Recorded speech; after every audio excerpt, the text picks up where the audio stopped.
मुलाला माझ्यापासून तोडलंस. तुझी ही कसली जादू ग? लग्नाआधी माझा लेक माझ्या शब्दाबाहेर नव्हता. आता उठसूट सई सई करतो. काय मंत्र टाकलास त्याच्यावर? सासूबाईंचे शब्द सुरीसारखे सईच्या काळजाला टोचत होते. सईने हातातील झाडू बाजूला ठेवला आणि पदराने डोळे पुसले. आई, मी असं काहीच केलं नाहीये. उलट अजय नेहमी तुमचीच काळजी करत असतो, ती थरथरत्या आवाजात म्हणाली. पण सुलोचनाबाई ऐकण्याच्या मनस्थितीत नव्हत्या. त्यांच्यासाठी सई म्हणजे त्यांच्या आणि मुलाच्या मध्ये आलेली एक भिंत होती. पुरे कर तुझं हे खोटं बोलणं. आज सकाळी पाहिलं मी. तो मला न विचारता तुला बाहेर घेऊन गेला. पूर्वी तो प्रत्येक रुपयाचा हिशोब मला द्यायचा. आता तुझ्या हातात पगार देतो. माझ्याच घरात मला पाहुणी करून ठेवलंस तू. ही तुझी गोड बोलण्याची जादू आता माझ्यावर चालणार नाही. सुलोचनाबाईंचा राग अनावर झाला होता. त्याने रागाच्या भरात हॉलमधला पाण्याचा पेला जमिनीवर टाकला.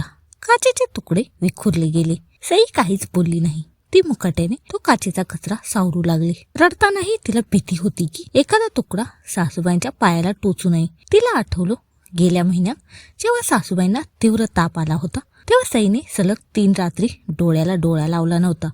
अजयला ऑफिसला जावं लागायचं म्हणून तिने हट्टाने त्याला झोपायला लावलं होतं आणि स्वतः रात्रभर सासूबाईंच्या डोक्यावर पाण्याच्या पट्ट्या ठेवत बसली होती. तेव्हा सासूबाईंना सईची सेवा दिसली नव्हती. पण आज अजयने तिला तिच्या आजारी आईला भेटायला दवाखान्यात नेलं तर ही जादू ठरली. रात्री अजय ऑफिसहून आला तेव्हा घराचं वातावरण नेहमीसारखं नव्हतं. एक गूढ शांतता पसरली होती.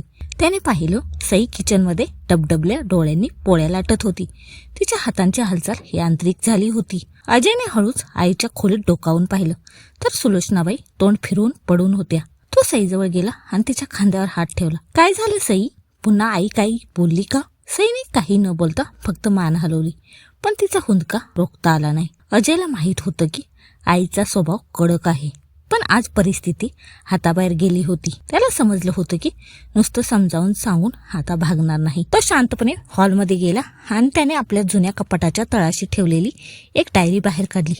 आई, जरा बाहेर येशील का? मला तुझ्याशी काही बोलायचंय. अजयने ठाम आवाजात हाक मारली. सुलोचनाबाई रागाने फुसफुसत बाहेर आल्या. काय बोलायचे? आता बायकोची बाजू घेऊन आईला 4 शब्द सुनावणार असेल तर राहू दे. अजयने शांतपणे ती डायरी आईच्या हातात दिली. आई, तू म्हणतेस ना की सईने मला तुझ्यापासून तोडलं? हे वाच. ही सईची डायरी आहे. मी ही मुद्दाम वाचली नव्हती, पण आज तुला सत्य कळावं म्हणून दाखवतोय. सुलोचनाबाईंनी सहनशक्तीने चष्मा लावला आणि पानं उलटू लागल्या.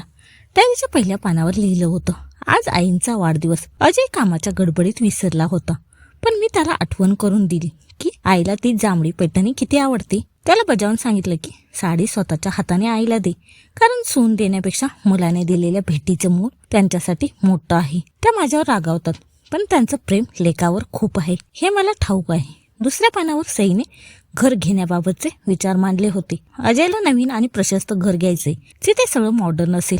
पण मी त्याला स्पष्ट नकार दिला. आईंना हे जुनं घर, इथल्या आठवणी सोडून कुठेच चैन पडणार नाही. आपण इथेच राहू. त्यांच्या टोमण्याने माझं मन दुखावतं, पण त्यांचं हृदय वाईट नाही. त्या अजयची आई आहेत, म्हणजे माझ्यासाठी माऊलीच आहेत. पुढच्या एका पानावर अजयच्या पगाराबद्दल होतं. आज अजयने पगार माझ्या हातात दिला. मला खूप भीती वाटली. मी त्यांना म्हटलं, अजय, हे पैसे आईच्या हातात दे. त्यांना घराची मालकी नसल्याचा आनंद मिळेल. पण अजय म्हणाला की आता जबाबदारी तू घ्यायला हवी.